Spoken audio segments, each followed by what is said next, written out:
Welcome to the Digital Menu, where we serve digital policy, innovation, and opportunities in portions you can actually digest. I am Tatenda Mavetera, the Minister of ICT, Postal and Courier Services from the Republic of Zimbabwe.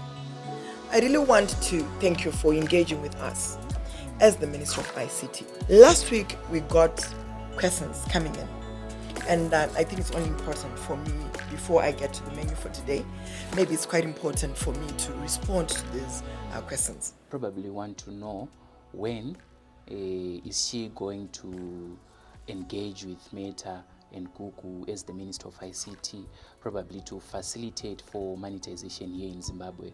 What we had done was for us to have a conversation with the likes of Meta on finding out how we can also come up with better monetization policies within Zimbabwe.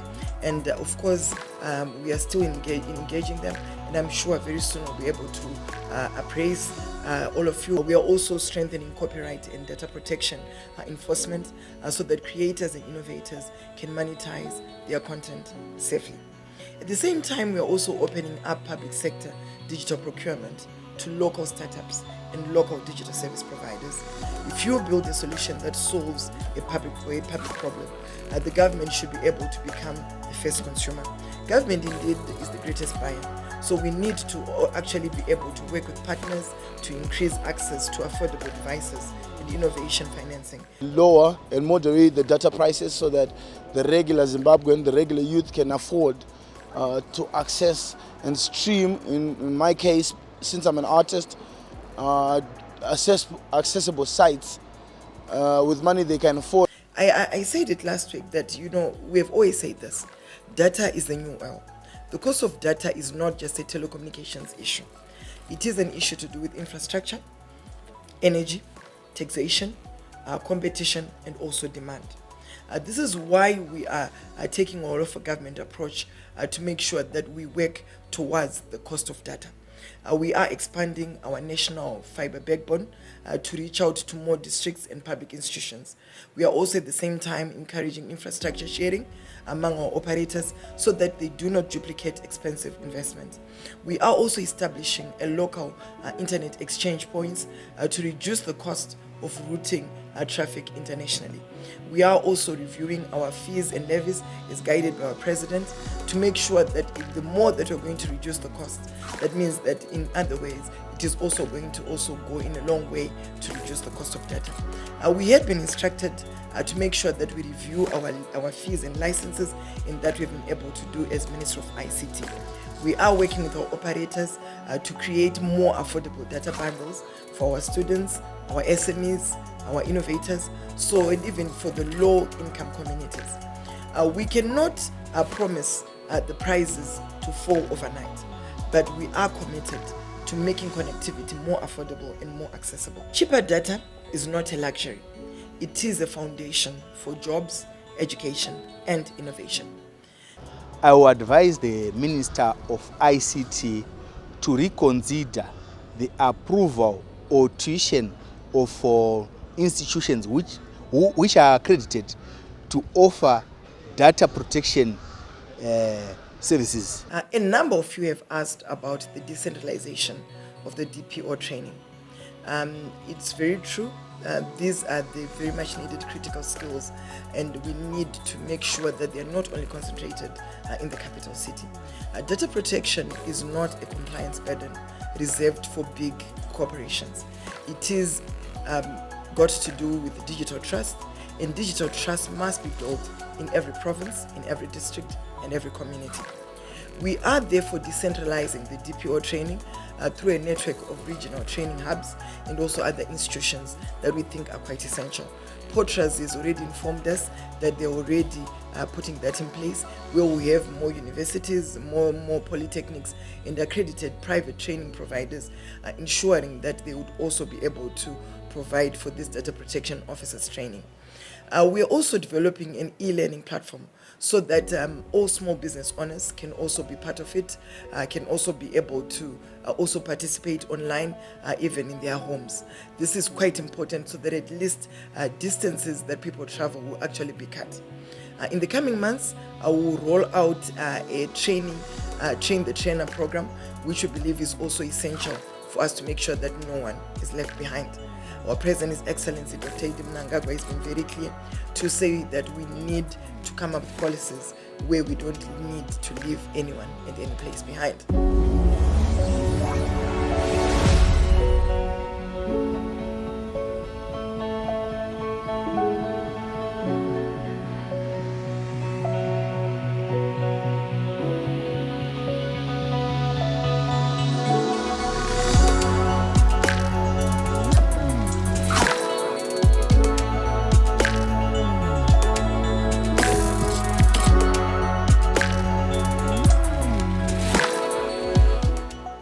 Last week, I attended the SDA Science Palooza, hosted by the Harare City Center Church of SDA.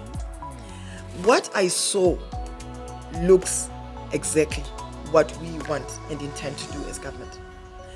There we saw young people presenting projects in robotics, health, agriculture, and climate action. They are young people who have got a lot of energy, who are also curious, and at the same time are very much excited about solving problems. These young people did not just get there by accident.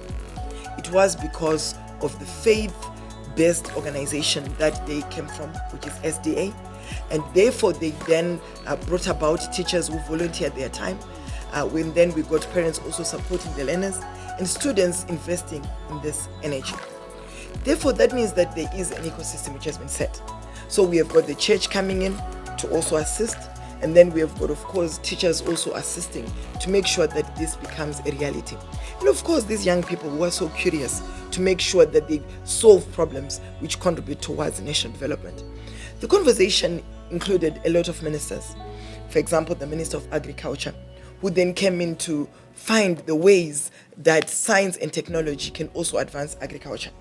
Climate smart agriculture. Zimbabwe is predicted to become dry in the decades ahead, so we must climate proof agriculture at every scale. Pumbudza intwasa, accelerated irrigation development. I often say, let me say it in the language that I know better, and say vana vatete kana makuendesa vana veazvanzi haikona kungoti show mwana weazvanzi asi iwe vechikristu ndokutenda ichose mutange mabvunza kuti nhai mukomana wako unoziva pfumvutsa here. Agriculture is a noble profession that requires 3 P's and 1 D. And the first P is patience. The second P is perseverance. The third P is passion. If you combine these, you find that a lot of youths tend to run away from agriculture because they don't have the patience. They don't, perhaps the passion is not built yet, but I hope that this interaction will endear them to agriculture. We also had the Minister of Youth being the guest of honor, who then was speaking to how we can get the SDA Church matching a network of schools and volunteers to make sure that the youth also contribute towards the development of this goal. Wherever we face challenges, in agriculture, either health care, energy, technology, education, or employment, we must stop asking only who will solve this problem. We must empower our young people to ask, what can I do to solve it? If there is an agricultural challenge, we must innovate it. If there is a technological challenge, we must create. If there's an employment challenge, we must build an enterprise. Like I said, we're talking about collaboration. So it means that we have got, as government, we're working with the whole of government approach, but we also have got faith-based institutions like churches also coming in to make sure that they are going to create a culture of the adoption of science and technology in everything that they do. What really excited me was for us to see how the church is also playing a critical role in advancing the use of artificial intelligence, the use of AI robotics in our development. Development is best done when it is situated in places like churches. Because when you look at the church, the young people believe so much in their pastors. So in one way or the other, whenever a pastor is going to say, let's take this route, already they are playing a critical role in the advancing of adoption of artificial intelligence and technology in our everyday lives. There was always a belief that science was for evolution. We are saying no, science comes from God. From the very moment that God created the heavens and the earth, we began to see science take action. And so we are now bringing back our children to this place where we are studying science, which is a critical component of what even His Excellency is teaching us, the study of science and innovation, so that we can grow as a nation while we are preparing for His soon return, even the Lord Jesus Christ.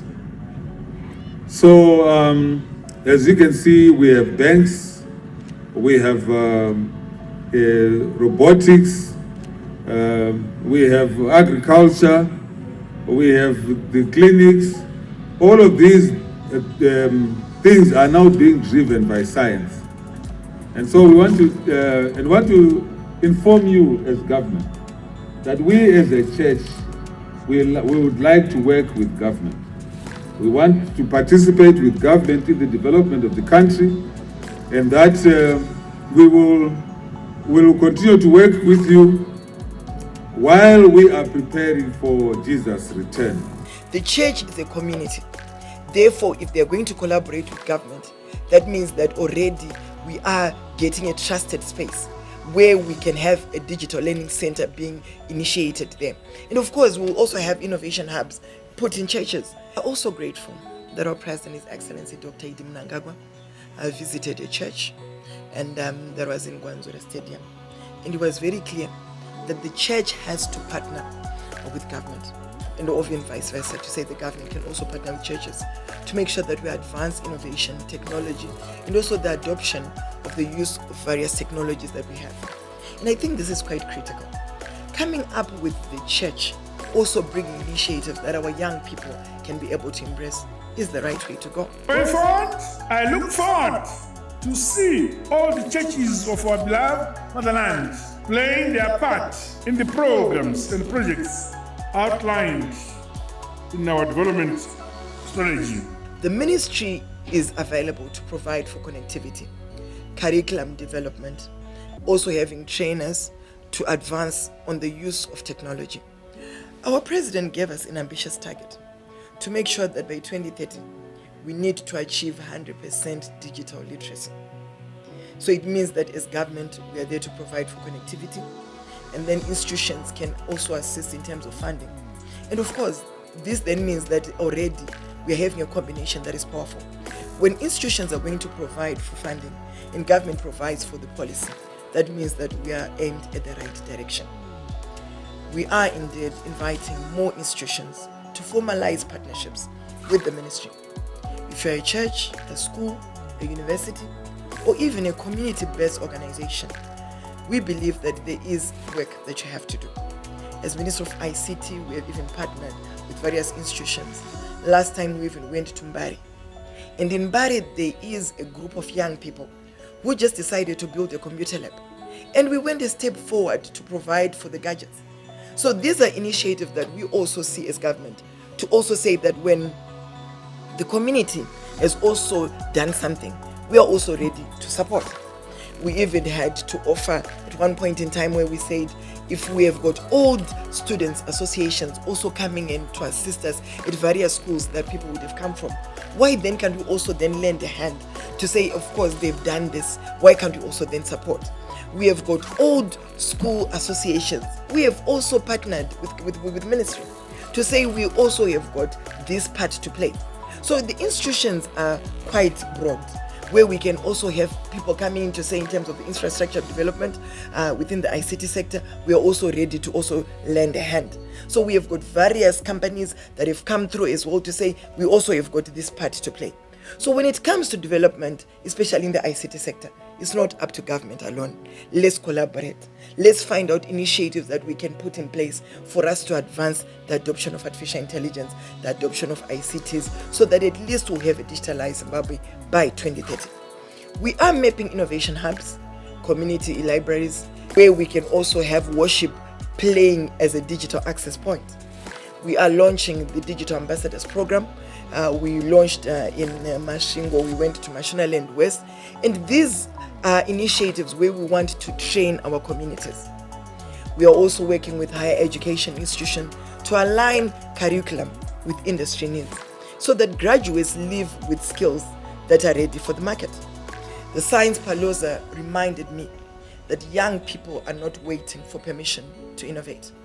They are already doing it. Our job is for us to show up with them. All we need to do is to support. We'll support with the policies, we'll support with the infrastructure, so that when policy meets ideas, then that means that is absolute growth. My call to action is clear. If you lead an institution, whether it be it a church, a school, a community group, or even a local authority or business, reach out. Let us explore how your institution can become a digital literacy center or even a DPO training hub. I believe in us conversing, having to find out what you think we can do better as government. Our president, Dr. Idi Mnangagwa, has been very clear that we need to be servant leaders. At the same time, we need also to respond to your calls. Whatever we do as we journey towards Vision 2030 has to be citizen-centric. So it might be the cost of data, it might be for us to make sure that we monetize, or at the same time to be able to come up with the decentralization of data protection officers. We need to be alive to these issues and respond to them effectively. So my name is Tatenda. I'm a master's student outside Zimbabwe in USA. And one thing that I would recommend as a suggestion also to the Minister of ICT is to increase internet access in both primary and secondary schools. This is an action to try to move with digitalization that is happening, especially in the education sector. Children must not be surprised in using things like internet access only in tertiary education, but they should have exposure at an early age, especially in primary and secondary schools, both in rural and also peri-urban areas as well. My name is Mobile Muyambiri, and given the opportunity to ask the minister a question, I would ask her, what are the efforts that the government is doing to make sure that Zimbabwean-bred innovations are going international? My name is Elijah. I would recommend that she expedites the process of increasing or enhancing the network system in the country. I'm talking of airwaves, I'm talking of internet connectivity. You understand that communication is very important when it comes to business and communication just generally, enabling people to share ideas, to convey messages. So these are the kind of messages that would only happen when communication systems are efficient. We are talking of business communication, we are talking of any other form of communication. It could be emergencies, risky situations. Recently, as you could see on any news media, you would see that there was a disaster in Kariba, and some people struggled to convey the message to the respectful departments to get immediate services. So with effective communication in all parts of the country, I think this can enhance, effective network system, this can enhance communication in any way, in all spheres of life, business, social, and emergency situations. Probably ask about rural-urban divide, what is being done towards bridging the gap between the rural schools and the urban schools. There is a big divide there that needs to be bridged. The rural schools don't have much access to internet, and the urban schools have much of it, but they are being expected to produce the same results. So at some point that needs to be addressed. The menu is open, and collaboration is the special for the day. Thank you for joining me on the Digital Menu. Until next time, keep innovating, keep collaborating, and keep your data protected.